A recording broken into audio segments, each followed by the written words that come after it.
Welcome back, everybody. Derrick Soo, your East Oakland advocate. Well, while I'm out here walking my dog, I'm going to talk about Jeet Kune Do and some of the basics.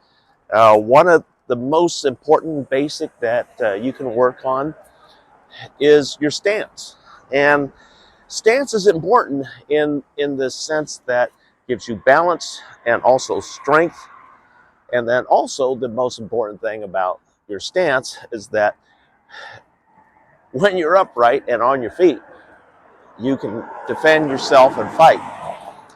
Whereas if you're taken off your feet, it's very difficult to fight. Doing a ground and pound is a whole different series. But stance is important, and one of the most important reasons why is because it gives you power when you strike. Also, your mobility. And so there are a lot of different types of stances, but in Wing Chun, two of the most important stances that you're going to come across is the goat stance and the horse stance. The horse stance, you probably have seen it in a lot of martial arts movies. It's a very wide stance, and you're almost like leaning back. And so with that develops a lot of strength in your upper legs, and that's where you really want to develop a lot of strength. Take time to develop that strength. When I was in training as a young person, we did running at school, but then when I got home from school, I would run an additional 2 miles for strength training and also developing my leg muscles and strength. And then we come back to practicing the horse stance. And for the horse stance, what you want to do is start out with maybe at the most a couple of minutes in the position, holding the position for 2 minutes. And then what you want to do is develop your strength all the way to be able to hold that without being fatigued for 15 minutes. This is going to develop over time. It's not going to happen overnight. It takes a lot of time to develop that kind of strength, but it's important.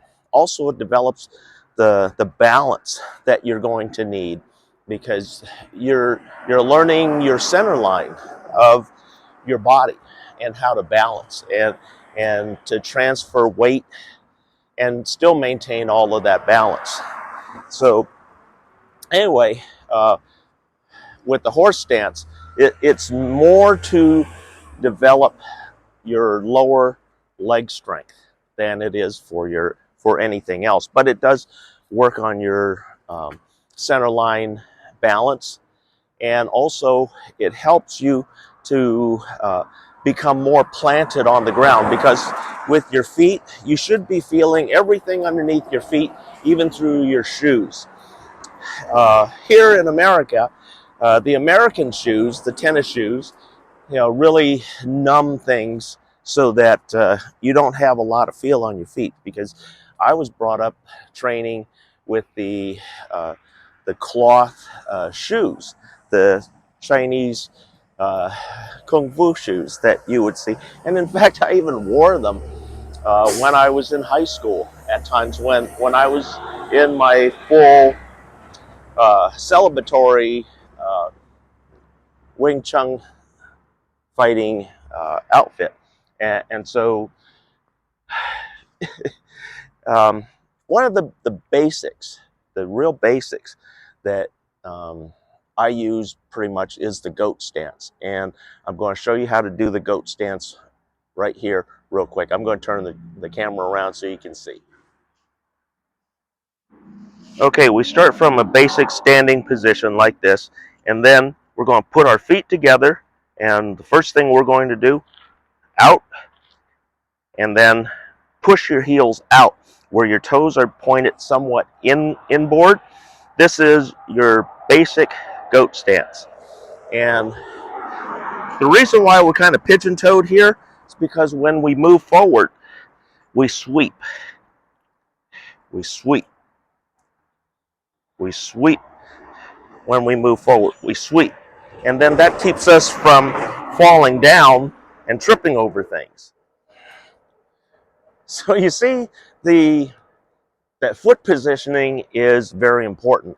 And also with foot positioning comes planting, because you should be able to feel everything underneath your feet. And it's like you're sending out roots from your feet to plant you on the ground. And when you're firmly planted on the ground, you're immovable.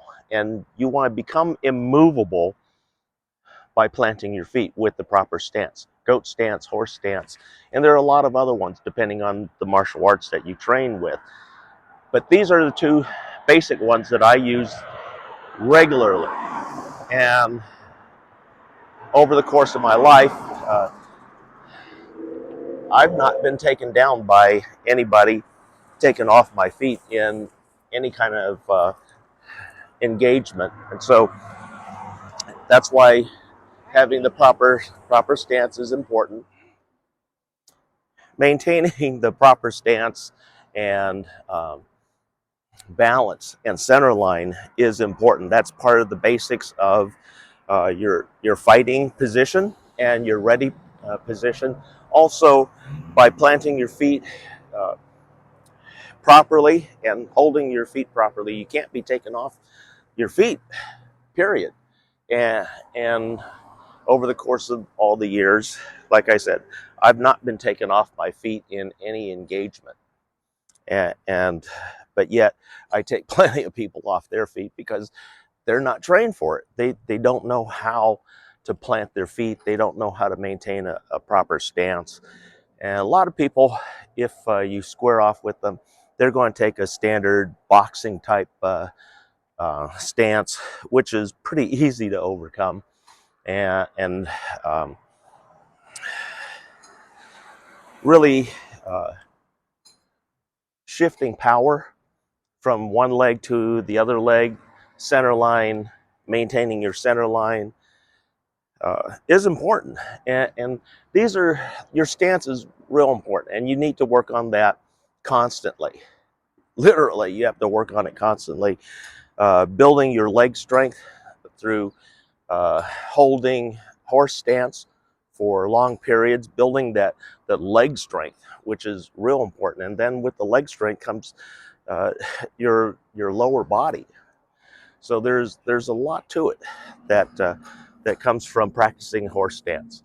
So stance is important, and one of the basics, real basics of Jeet Kune Do. Thanks for joining me today. We'll be right back.